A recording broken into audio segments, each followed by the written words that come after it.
आपण अनेक वेळा घरात जेवण शिल्लक राहिल्यानंतर ते पुन्हा गरम करून खातो. रात्रीचं सकाळी, सकाळचं रात्री असं आपण सातत्याने करत असतो. पण अन्न पुन्हा गरम करून केल्यानंतर आरोग्यास धोके उद्भवू शकतात.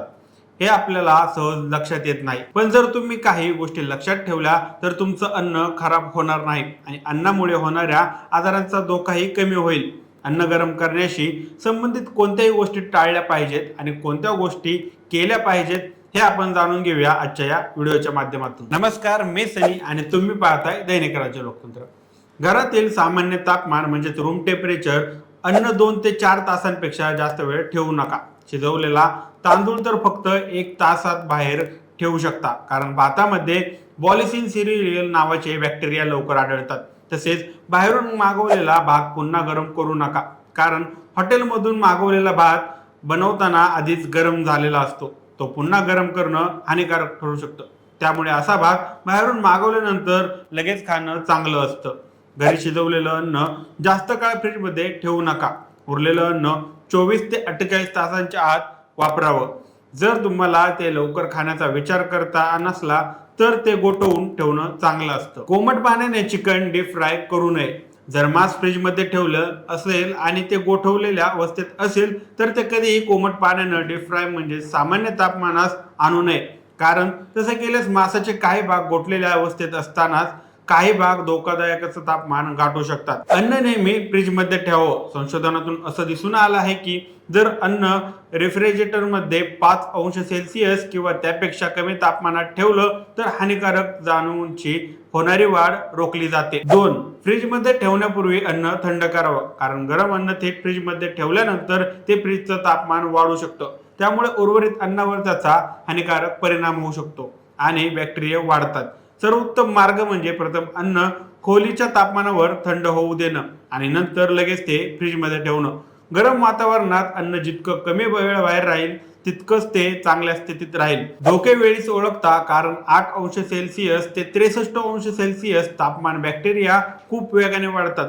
जर रेफ्रिजरेटरमध्ये तापमान 5 अंश सेल्सिअस पेक्षा कमी ठेवलं तर अन्नातून होऊन -18 अंश सेल्सिअस तापमानात अन्न गोठवल्याने जीवाणूंची क्रिया थांबते, मात्र त्यामुळे मरत नाहीत. अन्न डिफ्रॉस्ट होताच ते पुन्हा सक्रिय होऊ शकतात. नंबर 4. अन्न फ्रीजमध्ये ठेवा, जेणेकरून तुम्ही नंतर डिफ्रॉस्ट करू शकाल. कोणतेही अन्नपदार्थ वापरण्याच्या तारखेपर्यंत गोठवता येते, जसे की ब्रेड गोठवण्यास सोपा असतो आणि बराच काळ टिकतो देखील. 5. पुन्हा गरम करण्यापूर्वी गोठलेले अन्न पूर्णपणे डिफ्रॉस्ट करा. अन्न 24 तासांपर्यंत रेफ्रिजरेटरमध्ये ठेवून ते डिफ्रॉस्ट करता येते, मात्र अन्नाच्या प्रमाणावर देखील अवलंबून असतं. उदाहरणार्थ, मांस जास्त असेल तर ते सामान्य तापमानावर यायला जास्त वेळ घेईल, तर थोडे मांस लवकर सामान्य तापमानावर येईल. काही वस्तू मायक्रोवेव्हमध्ये देखील डिफ्रॉस्ट करता येतात, परंतु पॅकेटवरील सूचनांचं पालन करणं कधीही चांगलं. फ्रीजमध्ये गोठवलेले अन्न धोकादायक तापमानाला पोहोचत नाही, म्हणून ही सर्वात सुरक्षित पद्धत आहे. स्वयंपाक करण्यापूर्वी ते पूर्णपणे सामान्य तापमानाला आले आहे की नाही याची खात्री करावी. जर अन्न अर्धवट डिफ्रॉस्ट केलं असेल तर ते व्यवस्थित शिजणार नाही आणि त्यात असलेले हानिकारक बॅक्टेरिया देखील राहू शकतात. 6.